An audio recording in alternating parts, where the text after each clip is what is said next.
Hello, everybody. Thank you so much for joining us today for this webinar. I'm Temple Northup. I am the director of the School of Journalism and Media Studies at San Diego State University. I, along with colleagues at the Pulitzer Center, are putting on today's event. And I'm really excited about this, and so I won't talk very long, but I wanted to just quickly introduce the school so you know who we are. And at the school, we have 5 core values that we like to talk about. And they should be on your screen right now, which is engage with the community, communicate ethically and professionally, understand global diversity, think and reflect critically, and embrace technology to serve the public good. And this webinar today is getting just at that. Our 2 journalists, Nadia and Bruno, tell a compelling story about migration. And in the US, migration is a story that we hear a lot about, but we tend to think about it in numbers, and we tend to think about it just at our border. And what they do is show the human side of their story and show it as it travels around the world, from places like Africa and Asia and South Asia, and go into South America and through this truly incredible journey that they take. And so I'm very excited to welcome them and to have this webinar today. Let me briefly throw it over to my colleague, Holly, at the Pulitzer Center, so she can just introduce them, and they are the ones who supported this really important work. So Holly, welcome. Hi, thank you so much, Temple. And I'm just going to go ahead and share my screen because I have a few short slides as well. Nothing too extreme, though. The first one is just a little bit of a know-how. If you haven't already been using Zoom a lot in this time, I want everyone to know that your video is already off and your microphone is muted. And please do use the Q&A option anytime you have a question you want to ask a presenter. We're really eager to hear the questions you have for us. And the chat box is also at the bottom of your screen, probably pretty close to the Q&A icon. You can use that anytime you want to share responses or reflection with everyone. And the way you chat with everyone who's here is by setting it to all panelists and attendees. The Pulitzer Center, we're an organization, a nonprofit organization that raises awareness of underreported global issues through direct support for quality journalism across all media platforms, and a unique program of education and public outreach like we're doing today with our wonderful colleagues at SDSU. And these are just a few of the outlets that we have worked with where our work has been published, like you'll probably hear from our panelists today. And we'll hear about a specific topic today, which is, as Temple mentioned, migration, but here are some of the other topics journalists investigate with Pulitzer Center grants. And I definitely encourage you, if you're curious to learn more, to go to pulitzercenter.org. But finally, I want to focus on what we'll be hearing about today, which is this project, the Extra-Continentals by Nadia and Bruno. Nadia Drost works in print, radio, and television, and regularly reports from Latin America as a special correspondent for PBS NewsHour. She is the 2017 recipient of the Overseas Press Club of America's Award for Best Reporting on Latin America for her NewsHour reporting of FARC guerrillas in Colombia. Stories she has reported and produced have aired on CBC Radio, the BBC, and Radio Ambulante, and published in the California Sunday Magazine, Maclean's Magazine, Time, Al Jazeera America, and others. Bruno Federico is an Italian videographer, editor, and documentary filmmaker based in New York.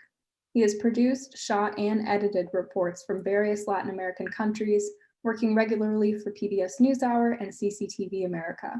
He has also shot and directed several documentary films. He came to filmmaking and journalism after working for many years with trade unions and human rights organizations, and enjoys the opportunities journalism gives him to keep exploring and exposing issues he has long cared about. So without further ado, I'll let them go ahead and speak, because I'm sure that's what everyone's here to hear about today. But definitely keep those questions coming as we go along. Great, thanks. Wonderful to be here. Thanks, Holly, and to San Diego State University for having us. This is a project that Bruno and I really took months and months to prepare for and then report out. And with the Pulitzer support, we ended up creating, I guess you could say, an output. It turned into a 3-part series that aired on PBS NewsHour and NewsHour Weekend. And we also wrote and photographed a long feature for the cover story of the California Sunday magazine. And so this is something that we have spent a lot of time working on and thinking about, and we still feel really passionate about this project. So we're really happy to be able to talk a little bit more about it with you. I'll just say, very quickly by way of introduction, that, we both came to this project because we both lived in Colombia as journalists. Myself for a decade and Bruno for 12 years. And we decided this was one story that we were kind of, dying to do. We ended up moving to New York 2 years ago, but decided that this was an important enough story that we really wanted to still try to do it, and flew back to Colombia to report on it. And we both continue to report a lot on Latin America still, as well as our new home country now on domestic reporting projects in the US. Yes, thank you very much to the University of San Diego and to the Pulitzer Center for this invitation. Okay, I will start saying that sometimes my English will be a bit funny, so sorry if sometimes you can't understand me, but I'm in the path of learning English. And also that I didn't update my information, but I don't actually work with CCCTV or CGTN America, but thank you. Yes, I work still with PBS NewsHour and with other outlets here. It was make this report for us was very important, because we feel that migration is such a big topic of the last 20 years, and perhaps will be a big topic for the next 20 years. So I don't know how much. And I feel that is really something very strong that we need to tell, even though journalists are telling about the tragedy that the restriction of the migration carries. And so we wanted to tell this other story that was pretty underreported, and we wanted to tell about the tragedy of the people who need to leave their homeland because war, because economic trouble, or because they want to go somewhere else to get some best future, and because the border, the constriction, they have a very terrible trip. So I think that, one of the reasons that we were really drawn to this story was because it was so little known, and because this migration route is so dramatic. And so I'm going to talk a little bit about what this route actually is, but we'll first line up a clip to give you an introduction, and then we'll go into more depth. So we'll just share our screen with you here.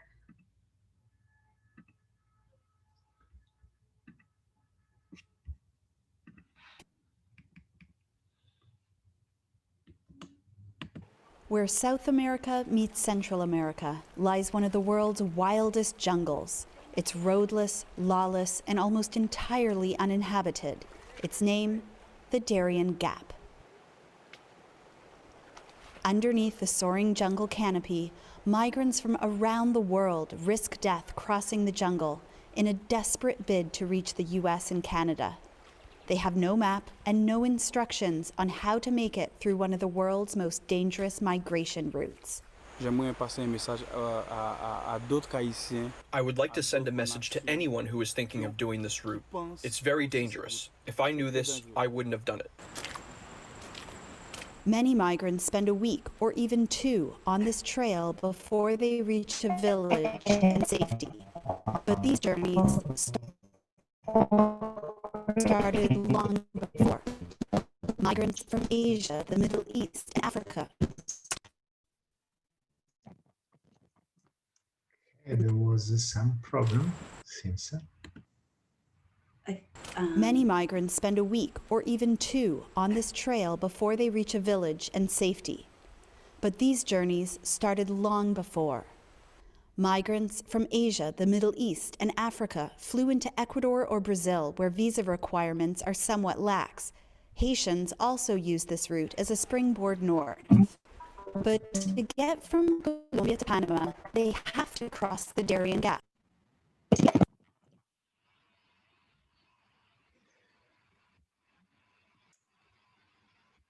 Okay, we have Sorry, some... everyone. We've got a bit of a technical problem here. Maybe we'll just continue with. I think we've stopped sharing. Hopefully, our screen. Have we stopped sharing our screen? Yes. You Okay. have, yep. Okay, great. So I'll just try to explain a little bit of what that clip was trying to show. And basically, you know, as Europe and as the US have been closing their doors to migrants and asylum seekers, migrants have been basically forced to look for other ways than some of the conventional routes. For example, the route crossing the Mediterranean, where, you know, the hazards of trying to do that are very well known, and so is the difficulty of settling into Europe. And so, you know, over the last, I would say 3 to 5 years, we've really seen an uptick in the number of people who are trying to reach the US through a very surprising, very long, very circuitous route. And basically what they end up doing is, in order to reach the US, they first fly to whichever country is going to allow them in on a temporary basis. And in South America, there are some countries that have more lax visa requirements. And so that's why you get people from, you know, so far away taking a detour to South America, mostly Ecuador or Brazil, and then they start making their way north on land. But once they reach Colombia and they want to cross over into Central America, they come across what is their biggest physical challenge, and that is the crossing of the Darien Gap. So the Darien Gap is the only portion of the Pan American Highway that goes all the way from the tip of southern Argentina up to Alaska. It's the only breach in that highway. It's 66 miles wide, and it's a very dense, roadless jungle. Hardly anybody lives there. It's veined with rivers, mountains, swamps. It's very, very difficult to get through. And over the years, it's kind of gained an infamy, almost a mythology, if you will.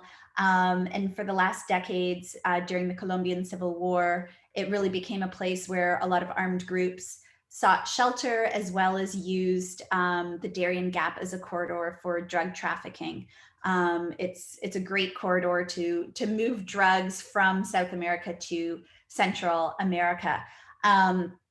And there's a lot of dangers that, you know, one encounters in the Darien Gap, and most migrants, when they reach it, they're not aware of those dangers, and they come, you know, very, very unprepared to spend anywhere from 5 days to 20 days, sometimes 30 days in the jungle to cross the gap. We felt like it was really important to tell the story of their journey, to show, you know, the lengths that people will take to try to reach safer ground, and the tremendous suffering and hardship that they face on this route. I think that, part of the reason that we found it so fascinating once we got there wasn't so much because of the Darien Gap itself, but it's who you meet on this trail. And so as the video showed, you have people from as disparate places as India, Sri Lanka, Yemen, Cameroon, Pakistan, Angola, Haiti, all converging in this very hostile jungle. And they end up starting to walk together for safety, to help each other out often. And you start to learn about the reasons of why they left their home country. Why are they migrating? And it becomes a really kind of interesting laboratory, I think, to study the kind of socio and political and economic upheaval that's happening in so many different countries around the world. So, for example, we met so many Cameroonian asylum seekers who were escaping a really brutal conflict between the Anglophone and Francophone regions of their country. There's been a huge uptick of them. Most people who take this route are from Haiti, but they haven't in fact come directly from Haiti. They have first been living in Chile or Brazil for several years, but a change in government in both those countries made work visas almost unavailable, and it basically created a completely untenable living situation for them, and they needed to find somewhere else to live. So it's a really fascinating it's a microcosm of the whole world in a sense, in this very kind of strange in this forest in the middle of nowhere, and so that's part of what made reporting this story really interesting. What we really focused on in our reporting was showing what the migrants were going through on this journey. And Bruno's going to talk to you a little bit about what the challenges that they faced were, but we'll first try showing you another clip that is basically, this is about halfway through the journey.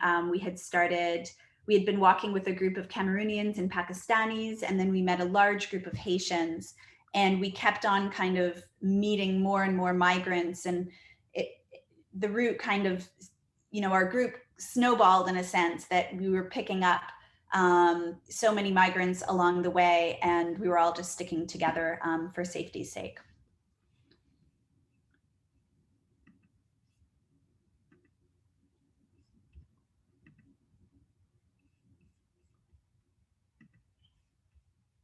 Women.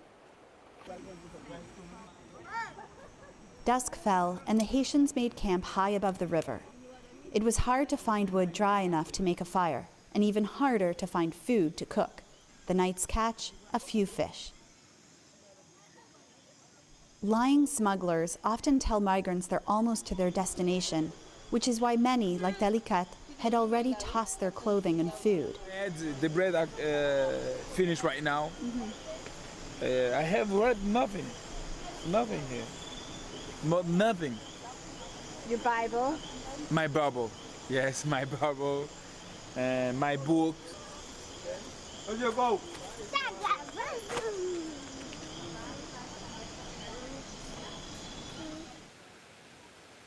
Dawn broke after a night of heavy rain. They've barely slept. They are soaking wet and very hungry, but in fact, we are stuck here for now. That's because overnight the rain made the river rise dramatically. It was too high to cross. The rivers often pull children from their parents' arms and sweep migrants to their death. Marooned, with unwelcome time to think, worries took over the Haitians, like Rosie Bantour. Sometimes I think that if I was not this poor, I wouldn't have got into this situation. The river level dropped, and we finally set out again. Later, we were joined by 15 Bangladeshi men with nothing but the clothes they were wearing. They had been robbed 4 times on the trail of everything. A man we're calling Saeed because he's scared to be identified explained. A group of 5 to 7 mafias came to us. They pointed a gun towards us and took away our bags and everything. They left nothing for us. They even took away our food. The river was dangerously high, and we cut the day short and set up camp.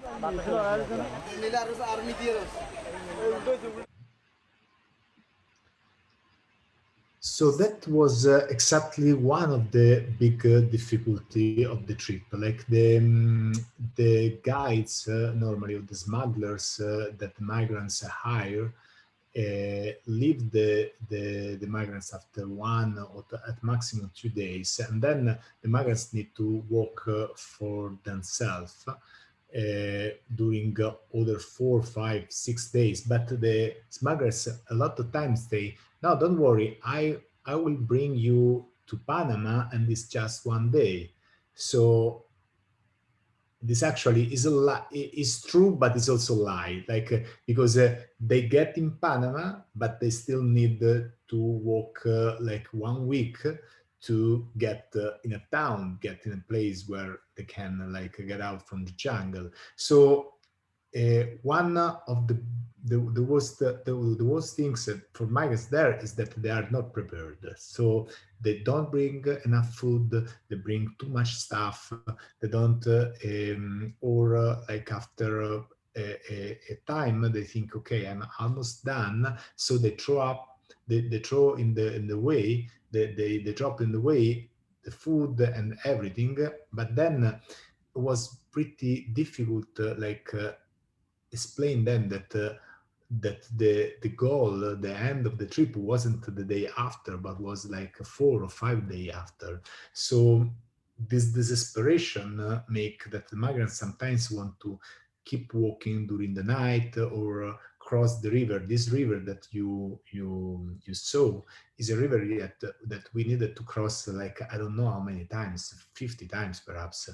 And if it's so high, the river is very dangerous, but the desperation because they don't have food push them to try to cross the river, and then the tragedy happens. So like the misinformation of them, the fact that as they don't have information, that not prepared, is one of the first difficulty. But the other is like the weather, so the rain that make the river grow a lot, and all the dangers that can be there, because people can fall, can draw, can drown, can break their legs, and also there was this like the all other point is that there are criminals gangs that they know that migrants have a lot of money, like a lot relatively, no, but they perhaps they carry $1,000, $2,000, so, and they are alone there in the jungle, so they are they're easy targets from them. Yeah, and this ends up being a really dramatic situation, actually, because at the time that we made this crossing, there were migrants being robbed, assaulted, and raped every day at some point along the trail.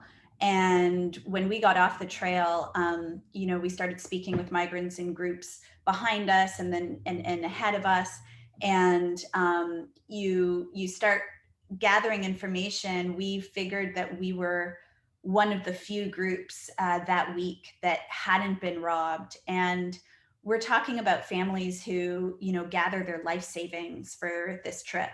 And so to be robbed of $2,000 that is supposed to get you to the US it ends up being, it's a complete disaster for a lot of these people, and that's not even, to talk about the physical aggressions that happen on this trail. As I mentioned, there are a lot of rapes and sexual abuse on the trail, and there is occasionally also some of these bandits end up killing the migrants that they come across, and that had happened in a group just a day ahead of us. So the challenges are kind of both physical, due to the environment, but then also due to other humans in the Darien Gap. Yeah, we actually crossed some bodies during the trip of people who got injured or that we don't know how died, but died. Yeah, so a lot of people die in the Darien Gap, and there's really no way to have an estimate of how many bodies have been left behind. But as you get closer and closer to the first settlement, it's kind of like you start seeing more and more bodies of people who almost made it, but didn't. And one of the greatest challenges that Bruno had mentioned is people getting injured, because then it really slows them down. So we were in a group with a couple of people who had injured their legs so badly that they really relied on the rest of their group to try to help pull them along. And another group just had to abandon one of their friends. And this is very common. And when someone gets abandoned, chances are they're not going to be able to make it out of there. But it's shocking how many people do. And so last year there were 24,000 migrants who ended up basically coming off of the Darien Trail, and they end up being counted once they reach a camp in Panama. And at this camp, there's it's basically a camp set up for migrants where there's some food given, there's very minimal medical attention given, and it ends up being a place where most migrants try to recuperate. A lot of them have injuries, a lot of them are sick, they have diarrhea, they have digestive issues. And it's the first time that they're able to get a cell phone signal and perhaps call their families back home. And so there's a lot more that ends up happening at this Panama camp that we'll tell you about in a little bit. But I just want to set up the next clip. This was filmed starting at the Panama camp, speaking to an Angolese migrant who we had met in Colombia and were actually planning to walk with, but ended up being separated from. And we met him once he arrived in Panama some 20 days later, and he told us what happened to him. And we felt that it was important in this report to not only speak to the human suffering along this trail, except the policy decisions behind it. So you'll also see some Panamanian officials come up who we spoke with. Okay, so we changed the way to present the video, so we are a bit slower.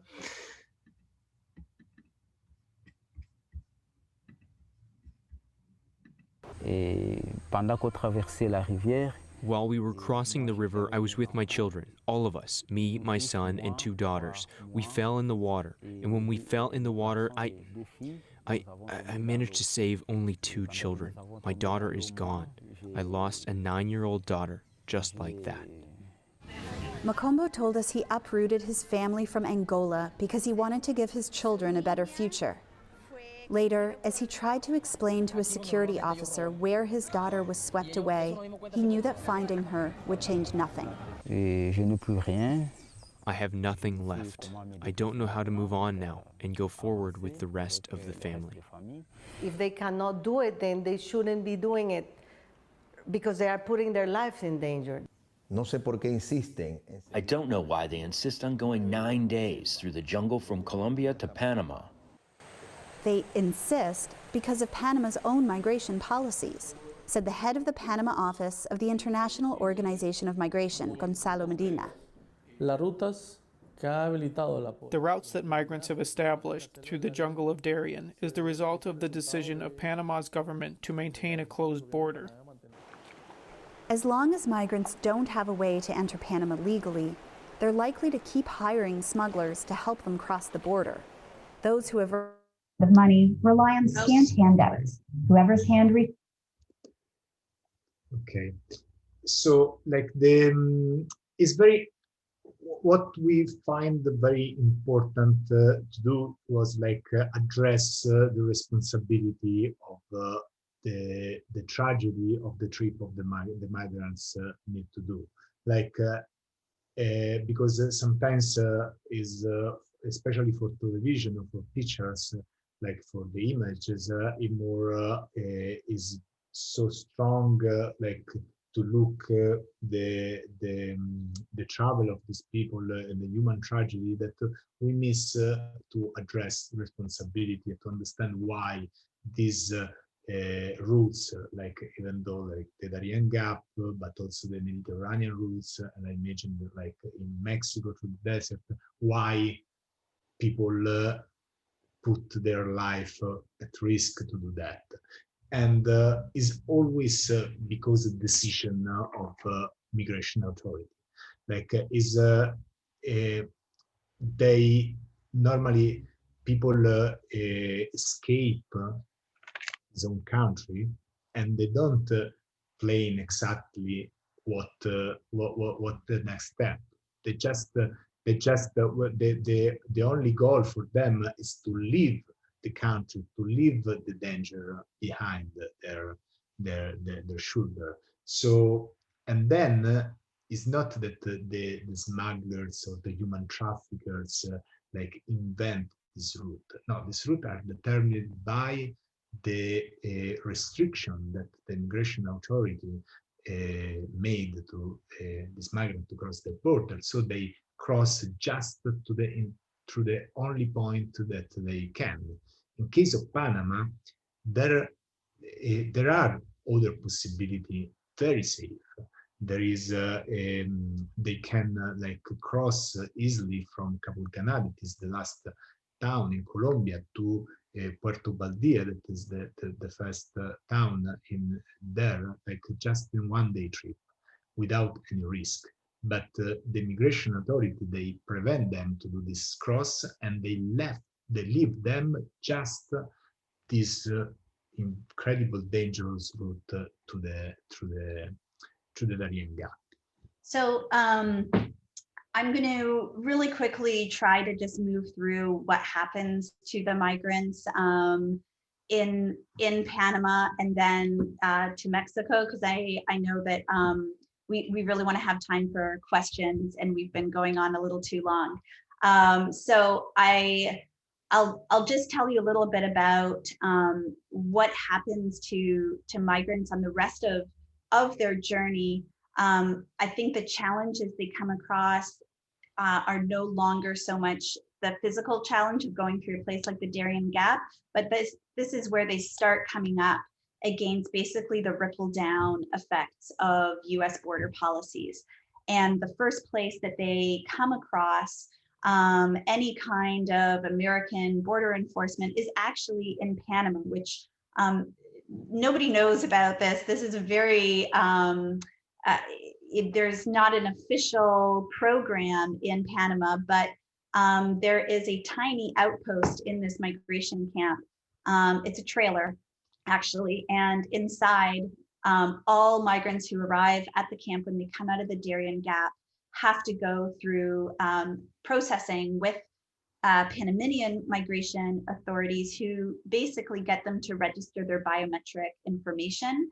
And then Panamanian authorities consult with American immigration, FBI databases, as well as American officials on the ground in Panama to basically vet migrants on their way north. So they cross-check their names and their identities with databases to make sure that they're not in any criminal databases, they're not on terrorist watch lists. And this process can take a very long time. So migrants who arrive in Panama end up getting quite a rude surprise that they have to stay inside this camp for migrants until they get vetted and then can continue on through their journey. And what we found by speaking with a lot of the migrants there is that those who tend to come from Muslim majority countries and who come from countries that are known, who are basically on a US list for being known to harbor terrorists. They have to undergo more scrutinous vetting that ends up taking sometimes 2 months, 3 months, or 4 months. So we came across migrants from Yemen, Sudan, Pakistan, who had been waiting in this camp for 3 months before being able to continue onto their journey. The next kind of big challenge, and I think I'll just try to rush through this really quickly. The next big challenge that they come across is actually when they come to southern Mexico. And they feel like, they're just one country south of their destination, but they find themselves actually stranded in Mexico. I'm not sure if we should show the clip or not, because we're so short on. Yes, we are pretty time. short on time, but like maybe if people really want to see it, we can show it in the question period. But just to really quickly explain why migrants end up getting stuck in southern Mexico. The summer before we arrived, so this would have been 2019, the summer of 2019, Trump threatened Mexico with raising trade tariffs if Mexico wouldn't really beef up its immigration enforcement and try to prevent migrants from moving up to the US-Mexico border. And as a result, thousands of National Guard basically flooded southern Mexico and were preventing migrants from leaving the city of Tapachula and other places in southern Mexico. We caught up with the Cameroonians with whom we had walked through the Darien Gap several weeks later. And we spent a couple of weeks with them in southern Mexico. And, they were just devastated that they had no way of leaving. Every time migrants tried to leave southern Mexico, they would be caught by immigration authorities. The roads were just choked with checkpoints and sent to Mexican immigration detention. So the only way that migrants were, figuring out how to get out of this situation, and mind you, they were spending months in southern Mexico. Many of them had no more money to spend on hotels and were living in tent cities in the city with no access to food or water or showers. So it was a real humanitarian emergency. And the only way of getting out of southern Mexico was either to apply for asylum in Mexico or to hire smugglers, which is obviously another dangerous journey to get to the US-Mexico border. We kept in touch with a lot of the migrants who we traveled with, and many of them, would call us as they were waiting on the US-Mexico border to enter the US legally, where then they were detained in ICE facilities for up to 6 months. And we can say that most of the ones who we've kept in touch with today have been released from ICE, and they are going through their asylum applications. But in the past couple of months, ICE has really ramped up deportation flights, particularly around the election. And 2 of the Cameroonians who we were walking with were deported on a flight a couple of weeks ago back to Cameroon to the situation of war that they had fled. And tomorrow there's another deportation flight scheduled for Haiti. So this is a story that really kind of continues. The pandemic has made this route kind of stall. There are, of course, no more flights of migrants coming in from Africa and Asia to South America. But anybody who started the route before the pandemic is either stuck along the way or has had their immigration proceedings complicated massively by the time they got to the US. Yeah, So, it's like the Trump at the end like managed to like he gained his presidency like promising a wall between Mexico and US, but he ended make Mexico became the wall. Like the wall like is very like like thanks to the threat increase the taxes the Mexican government that of course Mexico depend a lot on the exportation to US.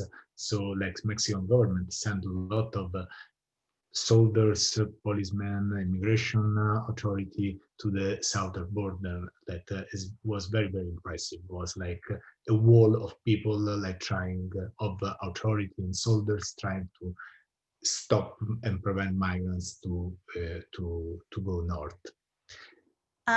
We had wanted to share with you some of the ways that we thought through our reporting on this project, but we really have gone over in time. And so I think I'm hoping that, you know, if people have specific questions about how we reported this, maybe we can pick that up in the Q&A. And yeah, we don't want to spend more time on our monologue here. No, it's so important, the work you did. You know, there's a quote from Stalin that goes something like, the death of one person is a tragedy and a death of a million is a statistic. And I think that's what we see in the US, is you just hear the statistics of people coming and it's thousands or whatever, but then you see this actual as a human story, and that's the importance of journalism, is to tell those stories. We've got some questions coming in now. I had one question I wanted to ask first, which is just thinking about doing this story. It's a two-part question. One, just from the ethics side, is how did you approach knowing you're going on this really difficult journey that's dangerous, but then also, you know, you're coming across people who've been robbed, who have no clothes, who have no food, but then you're in a position where you have food, even if it's most basic food. You know, how did you approach just sort of the people you encountered on it? And then a second is just sort of your emotional well-being, is how do you like take care of yourselves after going through this, you know, what I assume is a traumatic experience to just go on that journey with those migrants, and just sort of how do you handle it internally?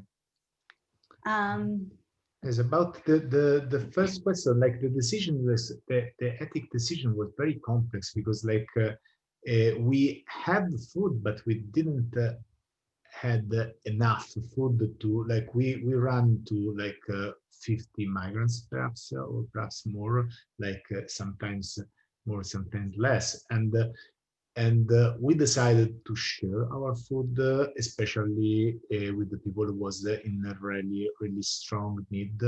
There were a lot of kids, there were pregnant women, and people has the Bangladeshi people who got stolen, who got robbed, and they didn't eat anything the last, I don't know. I think they hadn't eaten for 4 days, and later we came across a family who hadn't eaten in 8 days. Yeah, so like the decision there is like we helped what we could. At the end of our trip, as ourselves, we ran out of food, because of course, like what you have, what you carry in your shoulders. So like we were like, yeah, we couldn't give to anyone, and the last 2 days to everyone, and the last 2 days we didn't eat, but we feel we felt comfortable with share our food.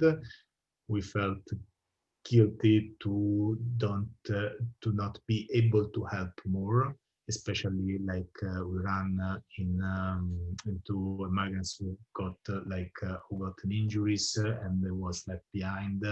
We just tried to help him, giving some food. Our guides like make some massages to a muscle that he had like he had dislocated his collarbone, but that was that. Like, yeah. Yeah, I think that you know, we came across difficult decisions that we had to make every single day on this trip, and you know, you really do end up wrestling with these questions because we're trained as journalists not to intervene in a story so that we don't affect the outcome of it. And you know, we're not supposed to give gifts, for example, to people who we interview.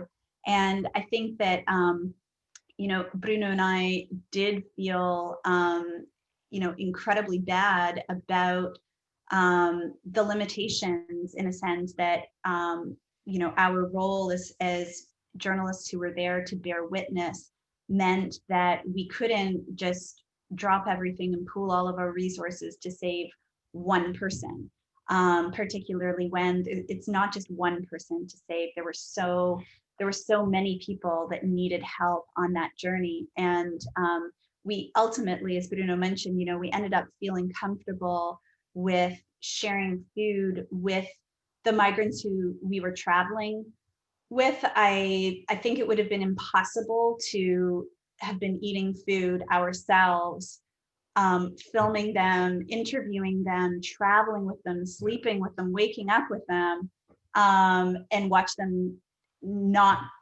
eat anything. And even though, you know, I think that our first obligation is we have to feel comfortable with ourselves as humans. And I think that if we hadn't shared our food when it was such a dramatic situation of really life or death, then I think that we would have felt more uncomfortable with ourselves. And I think that this is something I've noticed with a lot of other situations that journalists can find themselves in with migration reporting. I think that, you know, when you're reporting at a refugee camp and you see people in great need, there's usually an NGO or whoever's running the camp, there is some form of assistance for them. And in this part of this migration journey, there was absolutely nothing. And so I think that context also shifts the way that you make decisions. We've gone on for too long, but I did just really briefly want to address the second part to your question, Temple, about, you know, how do journalists, or how did we kind of look after ourselves emotionally? I don't think that we did, but I will say that I think that one area that I started becoming interested in after this trip is basically the study of moral injury, which is a term that you hear of more often in terms of soldiers, army who's been involved in military combat and in theaters of war. And it's basically the moral injury to oneself when you feel guilty about not being able to do more or not being able to prevent a certain situation. And I know that there are a couple of psychologists now who are studying the field of moral injury as it applies to journalists. And I think that there's definitely fertile terrain there. And I think that,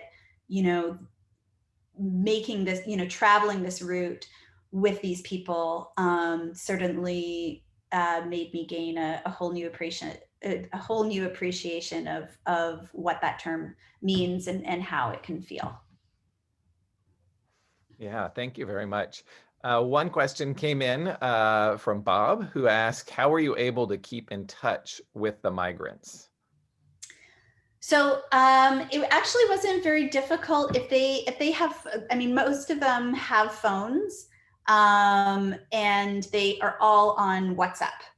A lot of them have their phones robbed or somehow lost through the journey. And if they're able to somehow keep their SIM card and they keep their WhatsApp number, then that's not a problem. But other times, there were quite a lot of migrants who it was obvious they went off grid, and when they were in ICE detention, for example, they weren't allowed to have telephones. But we would always give our names, on a little piece of paper to them, and a lot of them looked us up on Facebook, or actually one found us through the PBS NewsHour site and got in touch with us. So technology makes it a whole lot easier. Another question was, thank you for the webinar, but Judith was wondering what changes to US and/or Panamanian immigration policies could be most immediately helpful to the people migrating away from violence in their countries. Well, what immediate changes to US and policy and Panamanian policies could help migrants on this route? I would say that, the current border policy, the program that's known as Remain in Mexico, whereby, if you show up at the border, at the US-Mexico border, you actually aren't allowed to start making an asylum claim in the US. You have to wait out your procedures while in Mexico. That's something that a lot of the so-called extra-continental migrants don't have to go through. All Central Americans do. And that basically means that they are living for a year, 2 years, 3 years in Mexico, waiting out claims that they should be able to make while in the safety of the US. So I think that, one immediate change could be to simply abolish the Remain in Mexico program. Over the past 4 years under the Trump administration, we've seen a complete dismantling of the asylum system. And it is virtually impossible right now to make an asylum claim and receive due process in the US. And I think just to basically take back all of those changes that have been made that could be done, very quickly. But there's also, there have been programs in the past which have been so severely reduced where you can apply for asylum to the US from your home country.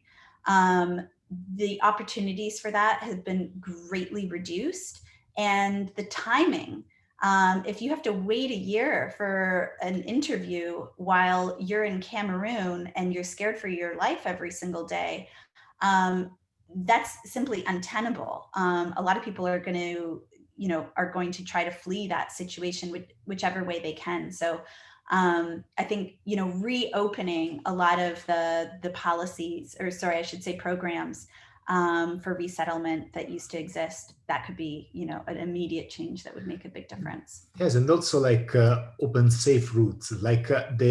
Sometimes the impression is that the countries and Panama, US, but also Europe, think that guarantee a safe route to migrants will increase the immigration. That is possible, but on the other side, to impose to them a dangerous route with the idea that is a way to disincentivate the migration, to discourage the migration, is terrible, because it means that, okay, I make them the route as difficult I can, so they will not be able, or they will be scared to do that. But that means the people who died in these routes. That means let these children, this pregnant woman, these people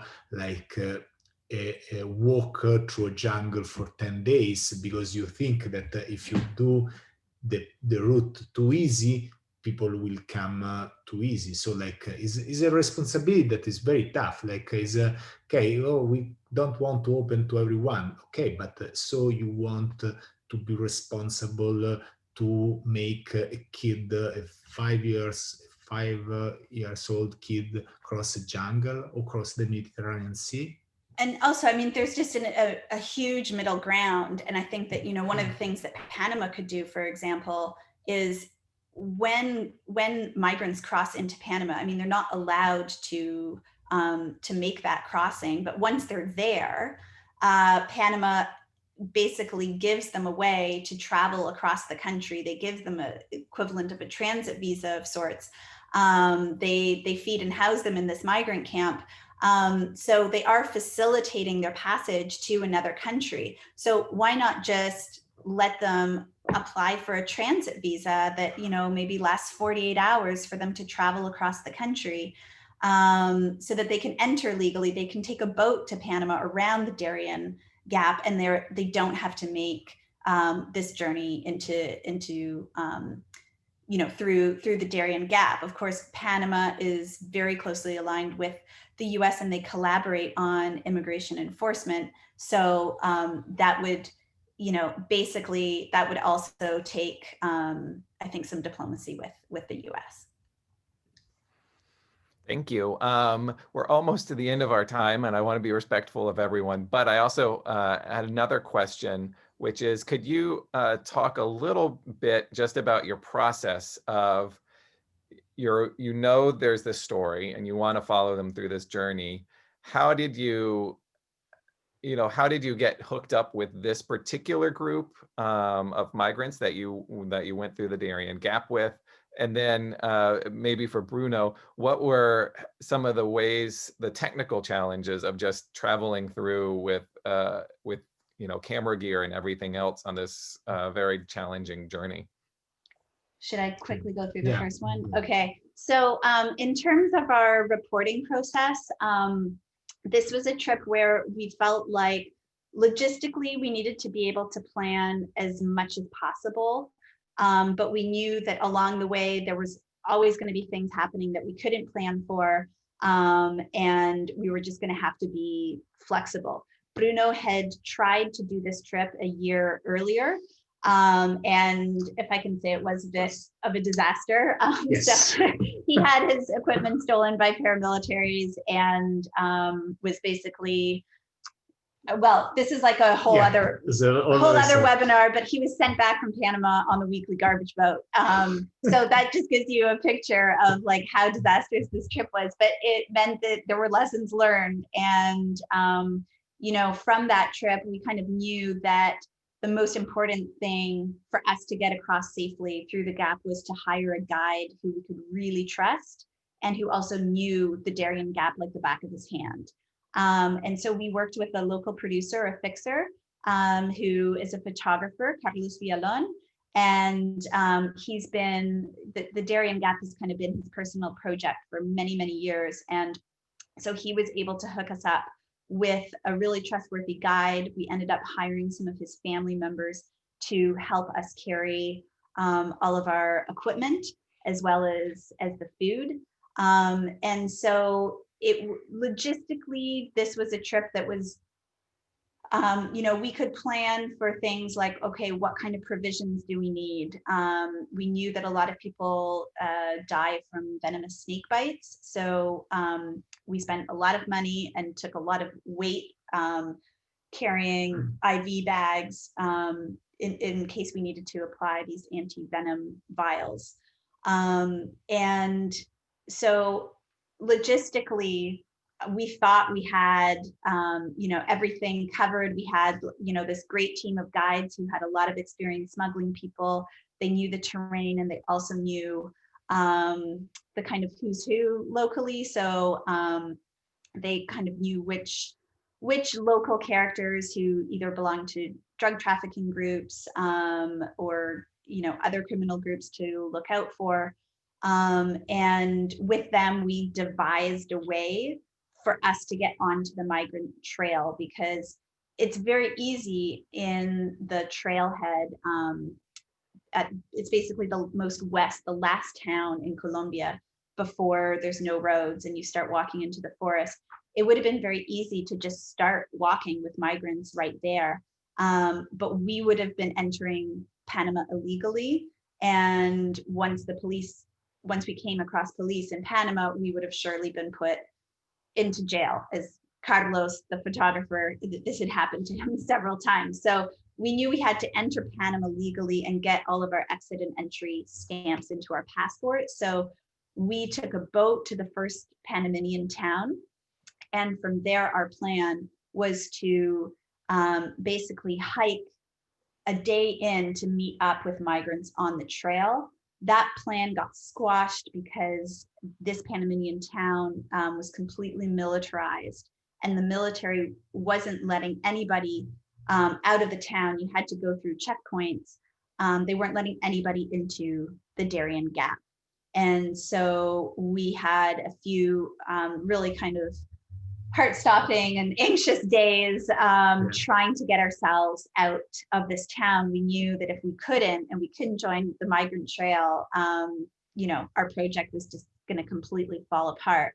And we, you know, through local relationships that Carlos, our local producer, had already developed, he was able to hook us up with local indigenous leaders who ended up essentially smuggling us through an indigenous reserve. And from there, we were able to join, we were able to hook up with the Migrant Trail and start walking on it. And it wasn't long until, you know, we started coming across migrants.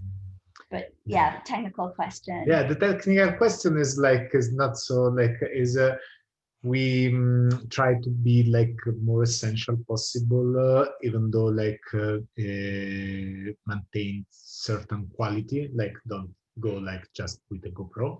We have already GoPro, like, but yeah, we carry like a lot of batteries because we didn't have any opportunity to have energy during the path.